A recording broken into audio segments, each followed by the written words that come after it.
I guess just for both of you guys, I know it's, first year back on this staff, but just in terms of incoming guys, freshmen, transfers, who are a couple guys that have just stuck out to each of you?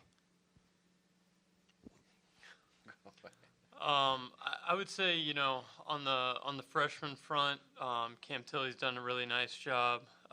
Griffin Graves, Trevor Booton's done a good job. He's done some good things. Carson Myers, transfer.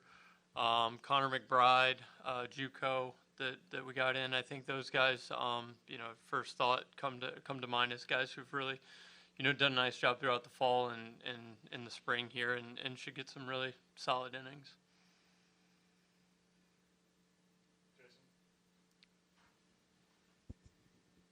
Foxwell, what's it like to be back here and part of this staff? I know it's a group of guys you're familiar with, and you had in Everett. I mean, it's a really strong mix. But what's it like being back at Auburn again? I'm very grateful to be back. Auburn's always had a special place in my heart.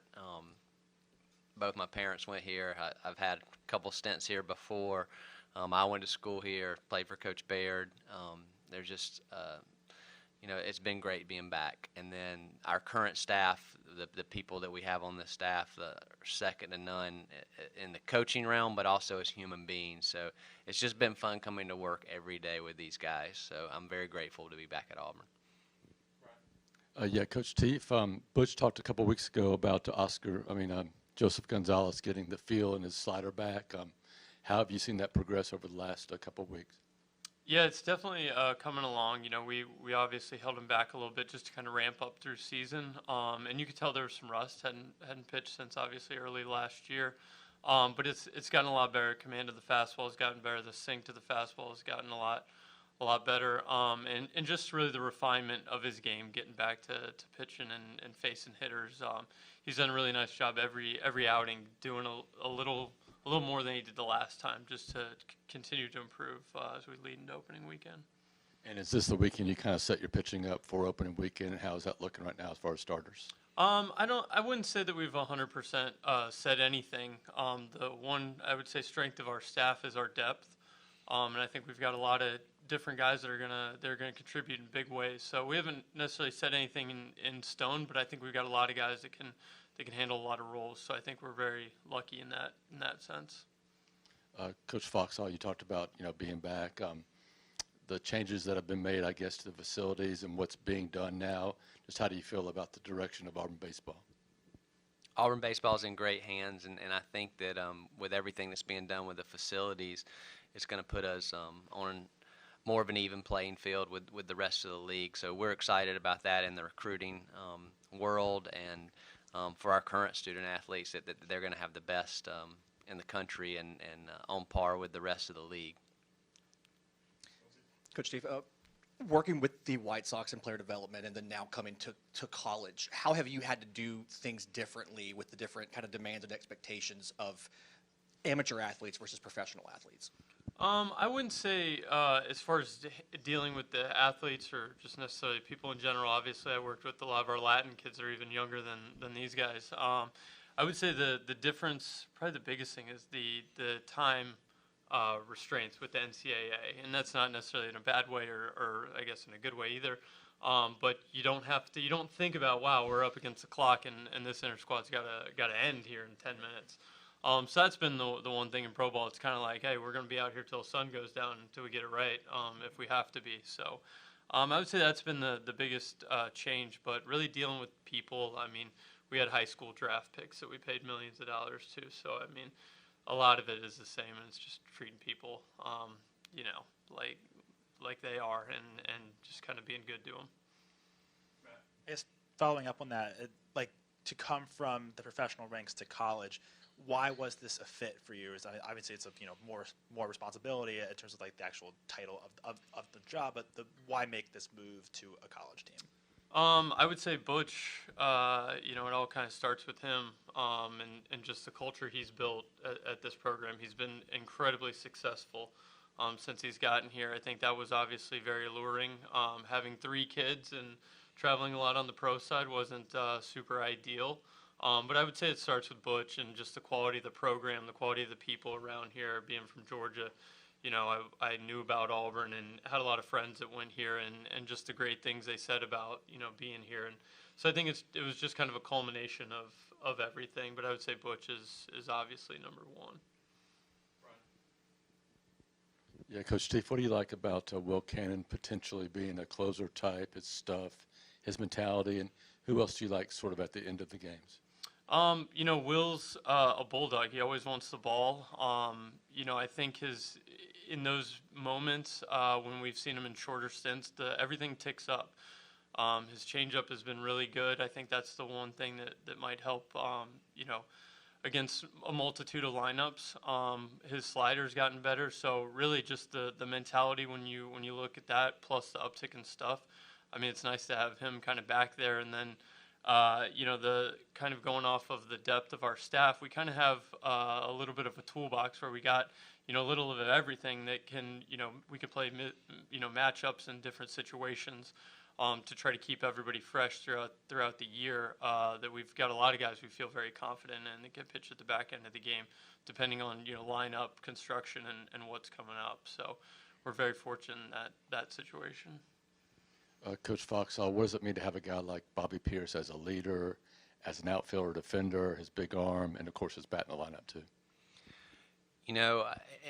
In this league, I'm old, so I've been in this league a lot. Experience is almost as important as talent, and sometimes it shows itself to be even more valuable. So to have a guy that's been through the battles and can talk to the younger guys and lead from his experience perspective is invaluable on this team, and he's done a great job up to this point of doing that, and we're going to lean on him heavily this year. Teef, we were talking to Bobby the other day, and he was talking about just sort of with the depth of talent, and especially with the younger guys. Like in the past, there have been really talented young guys or talented freshmen, but the big thing that he kind of said was that a lot of the freshmen on this team don't feel like freshmen. They're mature, experienced. How much do you see that with some of the freshmen that you've got on staff? Yeah, I mean, I think maybe even Fox can answer that, have been in the college ranks a little more. But, a lot of them were in summer school. And I think that really helps springboard them, even if it's just like figuring their way around campus. Little stuff that maybe seems small, like just being a step ahead of that, being here working out and kind of getting a feel for the university, I think really kind of springboarded them because they've been here since really I was hired, it feels like. So I would say that's kind of just their familiarity and just being around, I think, helped them in the fall. And they've done a good job of throwing strikes, which I think, that might be where the freshmen, struggle more than really overall ability. And they've really shown a lot of confidence and moxie on the mound. So I think those two things kind of lead you to think that they're a little more mature than where they're at. I don't know your take, but.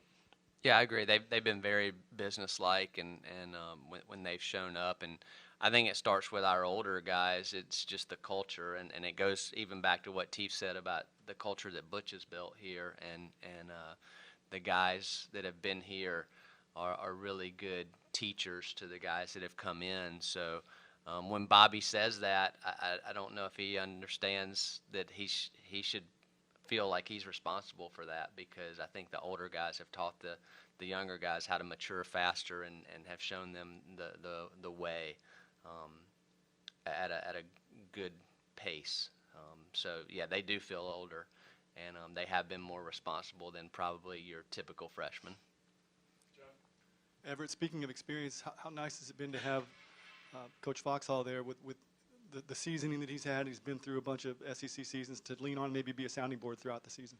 I don't think we have enough time to really be able to truly articulate how fortunate and lucky and blessed I've been to have him.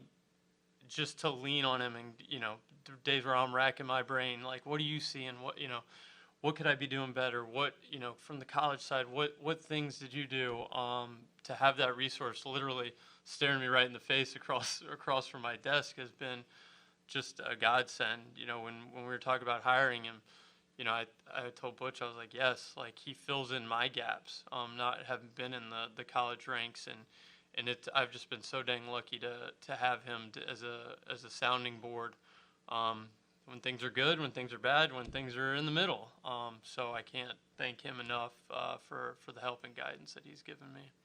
Scott, I wanted to ask you about what you've seen in someone who's new in this role at the college level and emerging, I guess, in his career as opposed to someone who's more seasoned like yourself. What do you see in him?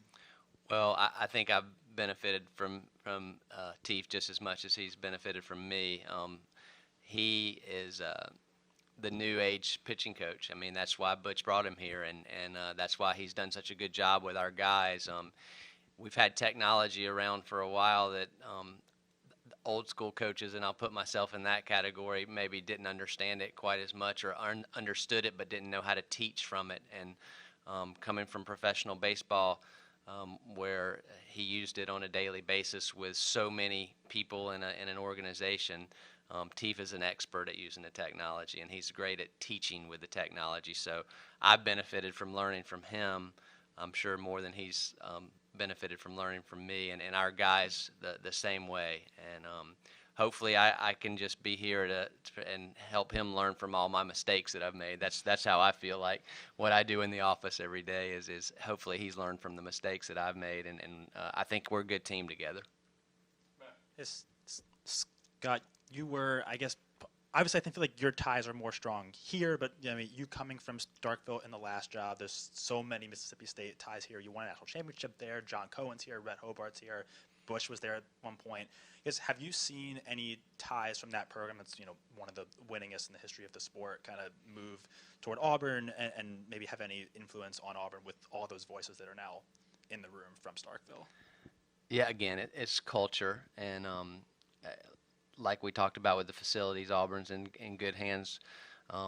With the facilities, it's in good hands because John Cohen's here, and he's got vision, and he's a great leader, and he brought a lot of the best people from Mississippi State to Auburn, so to help continue to build this culture. So yeah, I see it every day, and as we all know, Butch came from that culture, and he's certainly his first 8 years has brought that over here, and I see a lot of the similarities of why Mississippi State had a strong baseball program prevalent in the Auburn culture now. Steve, and I know we don't have 3 hours that would probably take to answer this question, but can you give us a 10,000-foot view of kind of that analytic side of things? I know y'all are bringing some new things to Auburn, and kind of how you use that, not necessarily as the only tool, but as part of a toolbox for pitching. Yeah, I mean, I think the biggest thing is just knowing guys a little bit more in depth and trying to really get them to have confidence in their strengths. It's probably looked at as maybe way more in depth than it truly is. But just trying to know what a guy does well definitively, not just I think this, I think that. It's like, hey, this is you against the rest of the SEC or Division I in general. And then some of the biomechanical stuff is we're just trying to keep guys at their best. It's not necessarily like super rocket science. It can be hard to coach, but at least we're taking all of the information in and trying to get the best out of players and get them to understand why they are here and why they can be the best, and try to build the confidence within themselves to go out and perform and not have any reservations in the back of their mind when they're in big situations. So I really think it's just utilizing all the information to try to make them understand why they are who they are and what their strengths are. Yeah, we talked to Chase also, but he said the biggest difference for him is learning how to use the numbers. Is that the thing you're talking about, trying to teach them, hey, here's what it is and this is why it's important? Yeah, exactly. And Chase is a prime example of a guy who's got really good stuff, and I think he's grown. I would like to think since at least we've presented him, different ideas and in different ways. Yeah, I mean, it's really just trying to get them to be their best and show them, ways that they can perform and why the ideas are strong, and it's backed in information, not as much of one-off anecdotal ideas, I guess.